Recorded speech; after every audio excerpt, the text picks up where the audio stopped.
I, Donald Reagan, the uncommon voice for the common man, coming to you today live from Shadyside, Ohio, where, unlike most of these Obama deadbeats in this valley, I actually had to get up and go to work this morning.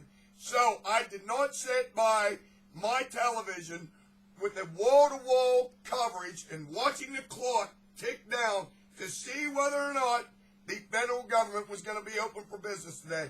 Because my life will continue in some form with or without the federal government, preferably without.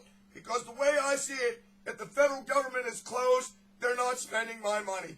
But of course, I live in the entitlement valley known as the Ohio Valley.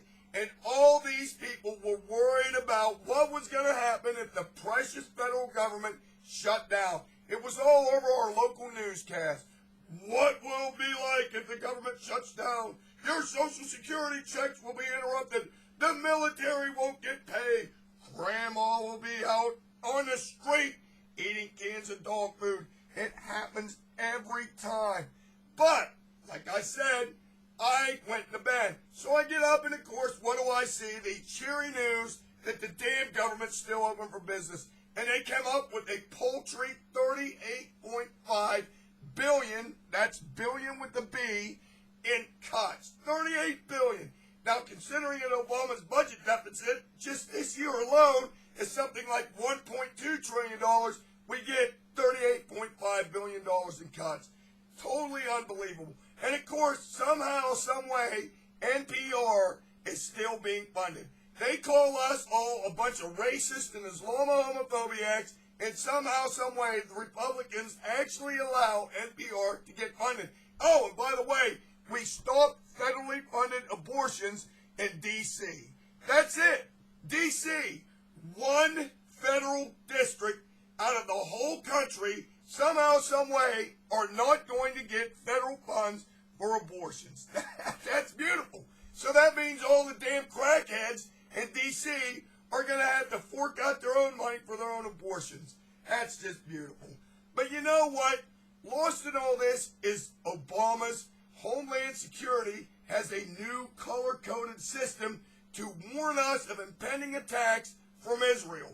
That's exactly right. Now, you remember when George Bush had his color-coded warning system, we were told by the media and the Democrats it was all politics. That's right. That Bush and Republicans were using this to try and show that the Democrats were weak on terror, and they were using it as a political tool to scare people into voting for the Republicans. That's what we heard, endlessly heard. But for some strange reason, when Obama comes up with a color-coded system to protect us from impending attacks from Israel, well, that's okay. That's good. No problem. No problem. It's good. He's keeping us safe. Oh, my. Their hypocrisy is just absolutely amazing. But you know what I did? I put two and two together for you viewers whom I know need my advice on financial matters. That's right. So what I did is I came up with my own color-coded system. My color-coded system will be for Obama's physical problems that we may all incur. That's right. Now, you know and I know that President Obama has this little problem about spending mine and your money. So I came up with a color code to let you know what's going on. And now it was patterned after Homeland Security, right from Janet Napolitano ice cream herself. And I came up with it, and see what you think of this. Remember, I do this as a public service for everyone in this country. Now, we have Code Green. Code Green is normal.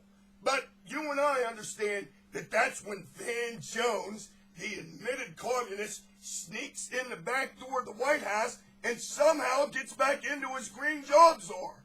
But situation normal in the White House. Van Jones in. All right, then we have yellow. We have a yellow code.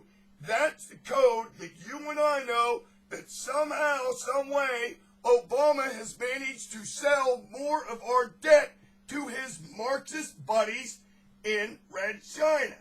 Yellow, Red China, get it? Okay, then we have amber. And amber is the the code that you and I know that President Obama's been hitting that Hennessy a little bit too much these days.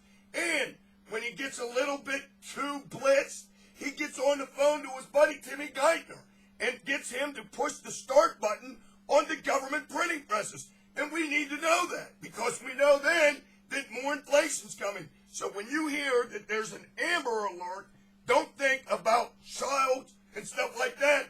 Think about Timmy Geithner with his hand on that green button, pushing the button and printing up another $1 trillion to put into circulation. That's the real Amber Alert.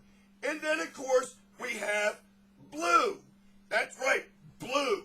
Now, blue is when you see President Obama's blue lips flapping. Remember he's got the blue lips? Well, code blue means his lips are flapping. And when his blue lips are flapping, you and I know he's spending more money. That's right. Code blue is when you see the lips flapping, spending money. And when there's a code blue, I can assure you, when I see a code blue, that means my testicular fortitude is at an all-time low. Blue testicular fortitude, get it? And then, last but not least, there's red. Red! That's a red alert. Red alert. Now, red means that Obama and the Democrats are going to raise the debt ceiling again. Again! They're going to raise it again. And you and I know that when they raise the debt ceiling, our money gets just a little bit more worthless, and we will all drown in a sea of red ink, courtesy of Obama and the Democrats. So the next time you see that color code from Janet Napolitano Ice Cream, you think of your old buddy John, who's always looking out for you. Until next time, this is your favorite Islamo homophobiac and the greatest capitalist on the face of the earth telling you this now. When Obama's blue lips move, your blue balls will tell you what to do. Until next time, over